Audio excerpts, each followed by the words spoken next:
സ്വസ്ഥമായി യാത്ര ചെയ്യുന്നതിനിടയിൽ പെട്ടെന്ന് ചുറ്റും അലർച്ചകൾ. വാഹനങ്ങളുടെ എഞ്ചിനുകളും ലൈറ്റുകളും തനിയെ ഓഫാകുന്നു. ബൈക്ക് യാത്രക്കാർ ബൈക്കിൽ നിന്നും തനിയെ എടുത്തെറിയപ്പെടുന്നു. ടയറുകളുടെ കാറ്റും പോകുന്നു. പെട്ടെന്ന് മിന്നൽ പോലെ ഒരു സ്ത്രീരൂപം വഴിയരികിൽ. ഈ കാഴ്ചയും കഥകളും മലയാളികളെ പേടിപ്പിക്കാൻ തുടങ്ങിയിട്ട് 70-ലധികം വർഷങ്ങൾ പിന്നിട്ടിരിക്കുന്നു. ഇന്ന് നിങ്ങളെ റിയൽ സ്റ്റോറിയിലൂടെ സ്വാഗതം ചെയ്യുന്നു സുമതി വളവിലെ രഹസ്യങ്ങളിലേക്ക്. Welcome back to Nation News Live. തിരുവനന്തപുരത്ത് നിന്നും പാങ്ങോട് ദേശത്തേക്ക് പോകുമ്പോൾ ഒരു കൊടും വളവുണ്ട്. അതാണ് സുമതി വളവ്. ഗർഭിണിയായ സുമതിയെ കാമുകനായ രത്നാകരനും കൂട്ടുകാരനും ചേർന്ന് ചതിച്ച് കൊലപ്പെടുത്തിയ ഇടം. ഈ യഥാർത്ഥ സംഭവത്തിന്റെ ചുവട് പിടിച്ച് നിരവധി കെട്ടുകഥകൾ പ്രചരിക്കുന്നുണ്ടെങ്കിലും എന്തൊക്കെയോ ഒരു ദുരൂഹത ഈ പ്രദേശത്തേക്ക് യാത്ര ചെയ്യുമ്പോൾ അനുഭവപ്പെടാത്തവർ ചുരുക്കമാണ്.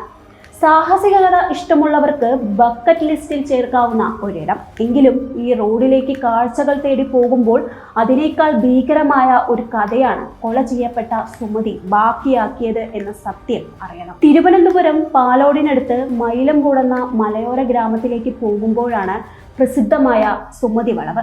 പാലോട് നിന്നും കല്ലറയ്ക്ക് പോകുമ്പോൾ റിസർവ് ഫോറസ്റ്റിന്റെ ഭാഗമാണ്. പിന്നീട് അങ്ങോട്ട് മുന്നോട്ട് പോകും തോറും കാടിന്റെ ഭാവം മാറുന്നു. ഒരു കൊടും വളവിലേക്ക് എത്തുമ്പോൾ അവിടെ നമ്മുടെ കണ്ണുടയ്ക്കും. ഇതാണ് സുമതി വളവ്.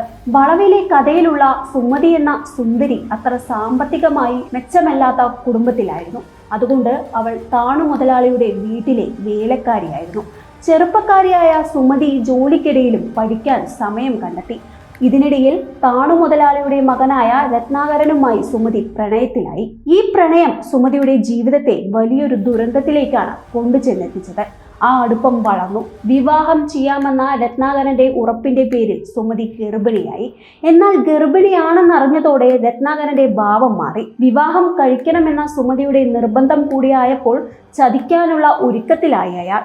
പാങ്ങോട് മധുരദേവി ക്ഷേത്രത്തിലെ ഉത്സവത്തിനാണ് സുമതിയുടെ കുപ്രസിദ്ധമായ ആ അരുംകൊല നടന്നത്. 1953 ജനുവരി 27 ചൊവ്വാഴ്ച രാത്രി 10 മണി. ഉത്സവം കാണിക്കാമെന്ന് പറഞ്ഞ് സുമതിയെയും കൂട്ടി രത്നാകരൻ അംബാസഡർ കാറിൽ യാത്ര ആരംഭിച്ചു. ഒപ്പം സുഹൃത്ത് രവീന്ദ്രനും ഉണ്ടായിരുന്നു. വഴികളെക്കുറിച്ച് കൃത്യമായി ധാരണയില്ലാതിരുന്ന സുമതിയെ പറ്റിക്കാൻ എളുപ്പമായിരുന്നു. എളുപ്പവഴി എന്ന് പറഞ്ഞ് രത്നാകരനും സുഹൃത്തും സുമതിയെ ഉൾക്കാട്ടിലേക്ക് നടത്തി. എന്നാൽ അല്പദൂരം നടന്നപ്പോൾ സുമതിക്ക് ചതി മനസ്സിലായി. അലറി വിളിച്ച് അവൾ ഓടി. ഉൾക്കാട്ടിൽ ആരാണ് കേൾക്കാനുള്ളത്? കാട്ടുവള്ളികൾ കൊണ്ട് അവളുടെ കൈകൾ കൂട്ടിക്കെട്ടി കാട്ടിലൂടെ വലിച്ചഴിച്ച് അവർ നടന്നു. പക്ഷേ രത്നാകരനും സുഹൃത്തിനും ഒരു അബദ്ധം പറ്റി. കാടെന്ന് ധരിച്ച് അവർ ആ എസ് വളവിന്റെ റോഡിലേക്ക് തന്നെയാണ് തിരികെ എത്തിയത്. അവിടെ വെച്ച് സുമതിയുടെ കഴുത്തിൽ അയാൾ കത്തിയിറക്കി. ഒരിക്കലും ശല്യമാകില്ല എന്ന് കെഞ്ചിയിട്ടും സുമതിയെ ക്രൂരമായി അവർ കൊലപ്പെടുത്തി. ആ ക്രൂരതയ്ക്ക് ശേഷം വളവിലെ ഏതോ മരത്തിൽ സുമതിയുടെ ശരീരം ചാരി വെച്ചിട്ട് ഇരുവരും രക്ഷപ്പെട്ടു. ഏതാനും ദിവസങ്ങൾക്ക് ശേഷമാണ് ആദിവാസികളായ കാണിക്കർ സുമതിയുടെ ശരീരം കണ്ടെത്തിയത്. അന്നത്തെ കൊലപാതകങ്ങളുടെ പതിവ് പോലെ പ്രതികൾ രക്ഷപ്പെട്ടില്ല എന്നതാണ് ശ്രദ്ധേയം. 6 മാസങ്ങൾക്ക് ശേഷം രത്നാകരനും രവീന്ദ്രനും പോലീസ് പിടിയിലായി.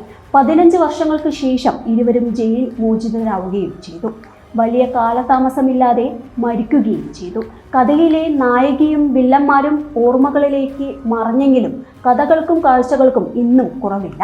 വെള്ളവസ്ത്രം ധരിച്ചൊരു സ്ത്രീ രൂപം റോഡരികിൽ ഉലാത്തുന്നത് കണ്ടുവെന്ന് പലരും പറയാറുണ്ട്. പലപ്പോഴും റോഡിന് സമീപമുള്ള പൊന്തക്കാട്ടിൽ നിന്നോ കാടുമൂടിയ ഗർത്തത്തിൽ നിന്നോ ഭീകര ശബ്ദങ്ങൾ ഉയർന്നതായും പറയപ്പെടുന്നു. കഥകൾ കാട്ടുതീ പോലെ പടരുന്നതോടെ ഒരു കാലത്ത് പട്ടാപ്പകൽ പോലും ഇതുവഴി കടന്നുപോകാൻ ആളുകൾ മടിച്ചു. 70 വർഷം കഴിഞ്ഞിട്ടും ഈ റോഡിന്റെ ഭീകരത മാറിയിട്ടില്ല. കേരളത്തിന് പുറത്തു നിന്നും ആളുകൾ ഇവിടം കാണാൻ എത്തുന്നു.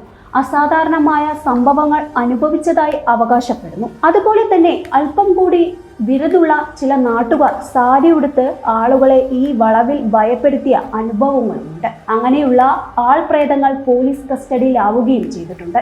എന്തായാലും ഈ കൊടും വളവ് തേടിയെത്തുന്നവരുടെ എണ്ണത്തിൽ ഇന്നും കുറവില്ല എന്നതാണ് ശ്രദ്ധേയം. ഈ കഥയെക്കുറിച്ച് നിങ്ങളുടെ അഭിപ്രായങ്ങൾ താഴെ കമന്റുകളായി പങ്കുവയ്ക്കുക. വീഡിയോ ഇഷ്ടമായെങ്കിൽ ലൈക്ക് ചെയ്യുക, ഷെയർ ചെയ്യുക, സബ്സ്ക്രൈബ് ചെയ്യുക. അടുത്ത വീഡിയോയിലൂടെ വീണ്ടും കാണാം. നന്ദി, നമസ്കാരം. നാഷൻ ന്യൂസ് ലൈവ്, സത്യം, ചരിത്രം, വർത്തമാനം.